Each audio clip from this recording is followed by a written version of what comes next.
Shalom, meus amigos. Poucas horas nos separam do início de novo Shabat na Terra Santa de Israel. E nos aproximamos do final da leitura do Pentateuco Mosaico. Paraxá que nós vamos ler no Shabat amanhã é Paraxá Ki Tetzé.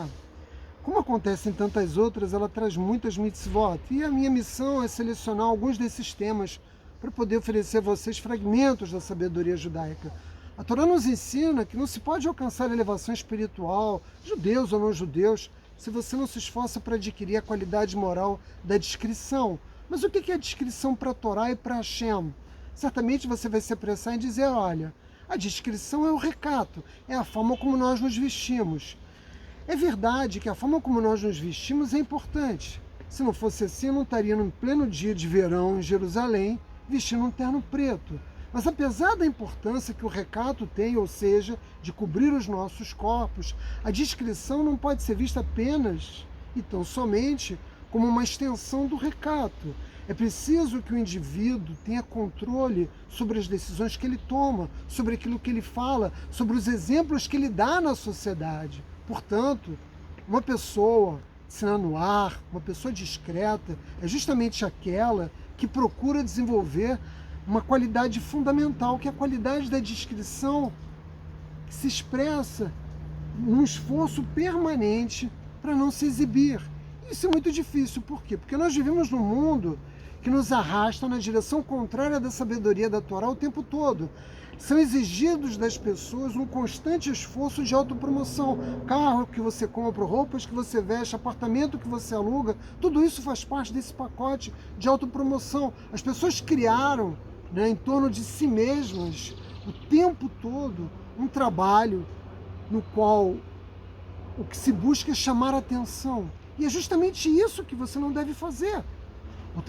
O desenvolvimento desse traço de personalidade, dessa midot fundamental que é a qualidade da discrição, nos leva a caminhar na direção contrária. É nisso que se concentra o esforço de uma pessoa que busca servir a Hashem. Por outro lado, aqueles que buscam servir as coisas do mundo, eles fazem o esforço de seguir promovendo, valores que são valores que os distanciam de Deus. Eu vou dar um pequeno exemplo. Nós sabemos que populações do mundo inteiro carecem do direito à saúde. Quantos médicos hoje, em todo o mundo, estão dedicados ao trabalho de cirurgia estética? E eu não estou falando da cirurgia estética corretiva, em razão de um acidente, de uma queimadura. Eu falo apenas para fins da construção de corpos supostamente belos. Portanto, há uma distorção. O mundo concentra os seus esforços, a sua atenção apenas na sua imagem, num trabalho contínuo de autopromoção. Mas o homem discreto, ele busca justamente ocultar os seus níveis mais elevados. Ele não conta para todo mundo os presentes que ele recebe de Hashem. E esses presentes eu não estou falando, evidentemente, de posses materiais, eu falo de qualidades morais. A discrição, pela importância que ela tem, pela qualidade do seu desenvolvimento, ela se aproxima mais do que qualquer outra qualidade da mãe de todas as qualidades. Qual é a mãe de todas as qualidades? Eu disse para vocês no vídeo recente, é a humildade. De tal forma que os nossos sábios chegam a ensinar que uma pessoa discreta possui todas as qualidades, porque se ela adquire maturidade para ocultar aquilo que não deve ser mostrado, você deve estar ainda na cabeça com a preocupação de mostrar os corpos. Não, uma criança nasce dentro da mãe porque ela precisa ser protegida. Por isso que uma mulher nunca deve tornar público o fato de que se encontra grávida antes de ter vencido o 4º mês de gravidez. Planos de futuro, empreendimentos que você vai realizar, tudo o que é importante na sua vida você deve ocultar. Se você possui riqueza, não ostente de forma alguma. O que tem valor para nós deve ser ocultado. Isso é uma sabedoria básica contida na Torá. Se você tem discrição, você possui todas as qualidades. E a Torá nos ensina que a mãe do rei Shaul, Harel Imeno, ela era uma mulher tão discreta que ela teve como mérito trazer ao mundo o primeiro rei de Israel. E vejam que Shaul também adquiriu essa qualidade da sua mãe. E como ele também era um homem extremamente discreto, ele nem queria ser rei de Israel, o que aconteceu? Na sua descendência nasceu Esther. Não é para qualquer um, pelo mérito que Shaul teve. Então nós já podemos, a partir daí, entender o significado e a importância que a descrição tem. Portanto, na formação e na correção das nossas midotas, dos nossos traços de personalidade, a descrição goza, sem dúvida nenhuma, de uma posição muito especial. E você deve estar pensando, bom, mas você disse que esse era um tema tratado nessa paraxá. Está lá, em Devarim 23:15, está dito, porque o eterno teu Deus anda no meio do teu acampamento para te salvar dos teus inimigos, pelo que o teu acampamento será santo, para que não veja em ti coisa indecente a parte de ti. O que a Torá está nos ensinando? A Torá está nos ensinando que Hashem só fica, e evidentemente a Ashgará para ti, a divina providência acompanha Hashem, ela só fica onde existe o quê? Tzniut, onde existe recato, onde existe descrição de Sanuá. Se você, não santifica o teu acampamento, a casa onde você vive, o local onde você trabalha, Deus não está lá.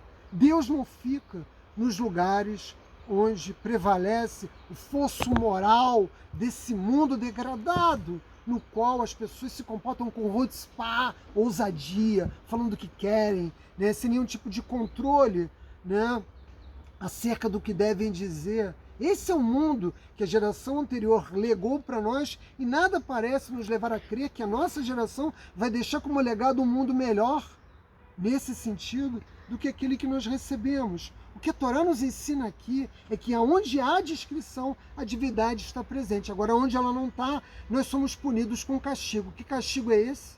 O afastamento de Deus. O povo judeu, se não for discreto, não consegue manter ao lado de si Hashem. E vejam, qualquer pessoa que vem a Israel sabe que a maior parte do povo judeu se comporta com discrição. Claro, você vai para as praias de Tel Aviv e você não vai encontrar isso, Os judeus seculares não estão muito atentos à necessidade de se controlar, eles falam muito alto, eles riem alto demais, eles gritam. Isso também é uma forma errada, vejam, que eu disse antes, que tão importante quanto o recato é a forma como nós nos comportamos, os exemplos que nós damos no interior das sociedades. Hashem não se agrada disso, ele se afasta. E como castigo, ele impõe a sua ausência nas nossas vidas. É necessário, se nós queremos reverter esse processo, que nós restabeleçamos um padrão de existência mais elevada. Porque, veja, o nosso corpo é sagrado. É preciso que cada um de nós aceite essa ideia fundamental. Se o nosso corpo é sagrado, ele deve ser protegido e não revelado. E nós vivemos um mundo em que as pessoas revelam seus corpos em todas as cidades do mundo. Não existe mais essa preocupação, existe uma completa ausência de descrição. E é isso que essa ausência de descrição provoca. Provoca a degradação moral das sociedades. O que está acontecendo no Brasil, eu não quero dar exemplos, certamente vocês estão atentos, aos fatos que se seguem, porque uma pessoa não acorda um dia e diz, eu vou praticar um ato de incesto, eu vou praticar um ato de pedofilia, eu vou praticar um assassinato, eu vou praticar um adultério. As pessoas vão sendo conduzidas por esse caminho, por um conjunto de ações. Por quê? Porque nós desejamos aquilo que nós vemos. A Torá nos ensina, o homem vê, ele deseja, porque o seu coração deseja, e ele se coloca em marcha para realizar, ou seja, a ação que visa alcançar aquilo que é o desejo. E o rei Salomão nos ensina no Salmo 119, quando ele diz ao Criador, ele pede ao Criador justamente o quê? Que Hashem não permita que ele veja coisas fúteis. Veja que ele não pediu a Hashem para não praticar atos fúteis, isso ele não praticaria, era o homem mais sábio que havia na humanidade. Ele pede a Hashem que não permita que ele veja, que passe pelos olhos dele algo que não tenha valor, que seja fútil. Por quê? Porque ele sabe que a visão de coisas fúteis numa sociedade degradada influencia as pessoas. Nós somos o tempo todo bombardeados por essas influências amorais. E nós reagimos a isso, baixando também o nosso padrão de moralidade. E é por isso que nós vivemos nesse fosso moral, onde existe praticamente um vale-tudo. Eu não defendo o politicamente correto, porque a Torá é imemorial, ela é imortal. Os valores contidos nela valem para a sociedade em que nós vivemos agora, para a sociedade dos nossos antepassados, vai valer para o futuro. A Torá é a palavra divina, o povo judeu não se organiza em torno de uma religião, nós nos organizamos em torno de uma fé. E no que é essa fé? É na Torá. Hashem desceu dos céus e entregou ao nosso povo a Torá. A nossa fé é na Torá. A Torá é a palavra divina. E a Torá nos diz que nós devemos ter discrição por todo o significado que isso tem como qualidade individual. Vamos proteger os nossos olhos, vamos proteger os nossos corpos, vamos parar de revelar aquilo que deve ser guardado para o recôndito do seu lar. Mostre o seu corpo com limitação para sua esposa, para o seu marido. Viva esses momentos de intimidade no âmbito da sua vida doméstica, né? É preciso ter essa humildade. De modo, meus amigos, que se nós queremos realmente deixar um legado para a humanidade, no sentido de reverter o que está em curso nas sociedades, e veja, eu poderia simplesmente fazer uma crítica muito comum, o problema é o que está acontecendo na arte, na cultura. A degradação que ocorre nas manifestações artísticas, ela é a expressão das transgressões que ocorrem no âmbito do lar. Se você não cuida, né, da tua percepção moral no âmbito do seu lar, é evidente que a forma como os artistas expressam a existência será também uma forma degradada. Não é nos museus que começa a reversão desse processo. Esse processo começa a ser revertido nas congregações, nos locais que você coabita com outras pessoas comprometidas com esses valores. Para nós judeus, nas sinagogas. Para nós judeus, no âmbito das nossas famílias. É ali que se encontra, nas nossas instituições de fé, nas nossas casas, que se encontra a resposta para a reversão desse processo. O resultado de tudo isso que nós vivemos no mundo é uma queda moral, mas nós podemos reverter com relativa rapidez esse processo. Que processo que levou o homem ao afastamento de Deus. Porque quando o homem se afasta de Deus, aí então ele vê aquilo que não deve, vê coisas fúteis e começa a praticar atos que são transgressões da Torá. E esses atos, geração após geração, vão se degradando cada vez mais.